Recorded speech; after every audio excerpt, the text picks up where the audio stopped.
everyone, my name's Claudia Palermo and I'm here at the York Region District School Board Museum and Archives. I am here today to talk to you about the historical thinking concepts and how to think like a historian. So follow along with us. When taken together, these historical thinking concepts give us a deeper understanding of historical research. Those concepts are historical significance, evidence, cause and consequence, continuity and change, and understanding ethical dimension. This is going to be a 5-part series. Follow along for the first concept, historical thinking. Let's take a look at the events on screen. They are not currently ranked in any order. However, if we were to rank them in order of importance of the development of Canada, we might rank them this way. What about if we were to rank them in order of importance to sports? The order might look like this. Have a look at your worksheet and the events listed. I want you to think about how you would organize these events based on the questions provided. Historians have to make a decision what information they're going to include in their papers. Maybe that means they're not going to include all the information about a person's life, all the information about a person's death, and everything in between. When you're doing your own research, you have to be aware of this fact.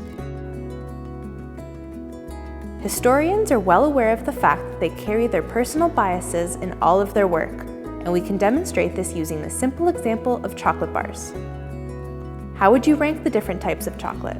Your ranking would depend entirely on your personal preference or personal bias. This is just a silly example, but there are many different types of biases, and these can include gender, religion, cultural, political, and racial. This is not an exclusive list. So that concludes our workshop on historical significance. Please stay tuned for part 2 on evidence.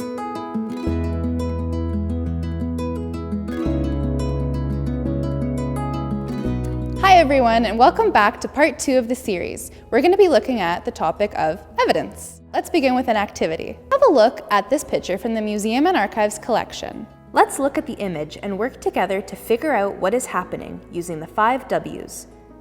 Who? Who is in this picture? We see children of different ages and a few adults. What? What are they doing?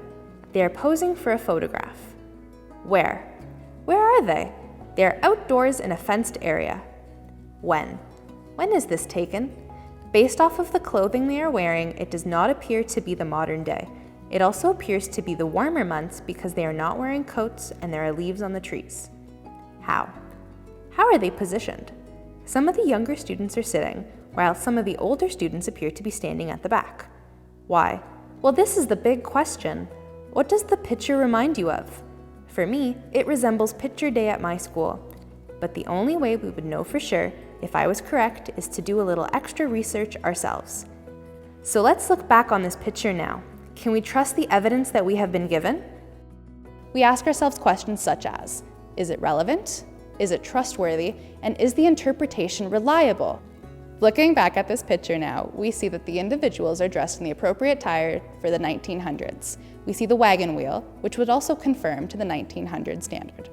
We see some students in this photograph who vary in age from about 5 years old up to about 17 years old. Now, this was because in a one-room schoolhouse, you could start at any age, but you would have to go up until you finished the 4th form. That would take you up until almost 17 years of age. When we look at this picture one last time, we see the teacher is also holding a small child. Now, this was an outlier. In the 1900s, photographs were not extremely common. Teachers were invited to bring their family members to be photographed as well. This is why we see that the evidence that we're provided with needs to be critically evaluated to make sure that we're properly understanding the information that we've been given. This concludes part 2 of our series on evidence. Please stay tuned while we cover part 3 on cause and consequence.